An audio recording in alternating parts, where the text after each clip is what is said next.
Morning YouTubers. I wasn't going to do anything on this bit here, but as I got involved today, I thought it might be an idea, as I couldn't find any info myself. So I thought I'd share some of the things I've sort of found out. I'd rather share it with you.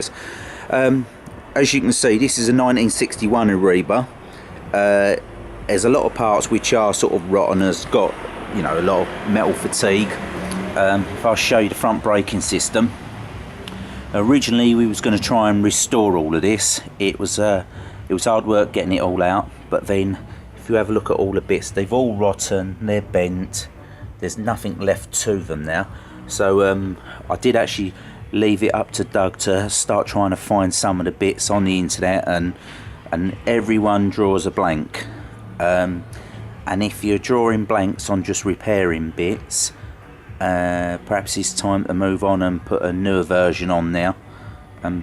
But this is a round tube it goes on to, so after a lot of thinking about it, I've decided I'm going over to a same radius as that tube there, which is 70mm. I'm going to go box tube, but then there's a new unit that you can buy that does all the job.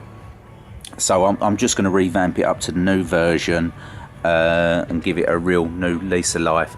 And then if anything goes wrong, you can get the parts real easy to repair in the braking system. But all that to one side, basically I rang a company yesterday with all the info. I thought I had enough to go playing with, and they asked me what size the rear, the actual brake drums were, and what size the pads were, so they could work it out, the actual brake that I needed, as in weight and everything.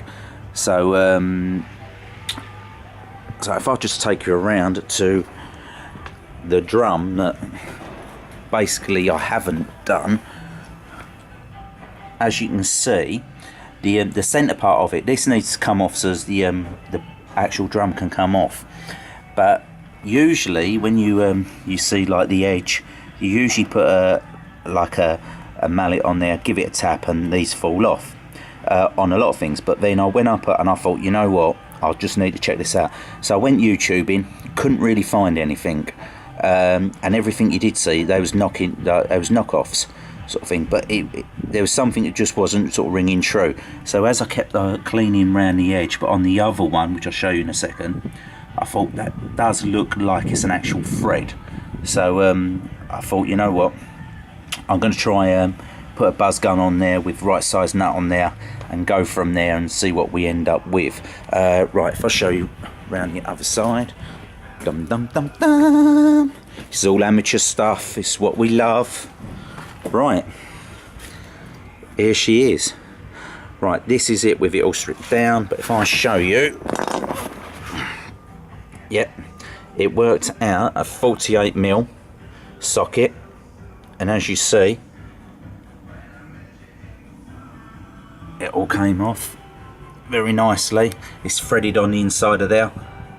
So, but it really did look like it was one of those just push on ones, which would have went really pear-shaped if I would have started whacking it even harder. So so basically now I've got to measure the inside of the drum, the diameter, and also the width of the pads, so now I'm going to go to town and clean up both sides. If the pads are as good as this on the other side, we're winning. I'll give them a clean and we're good to go again. But I'm going to get my measurements and then ring up the company to order the front braking system again. And then if I find anything which is difficult for me, I'll try and put a video up.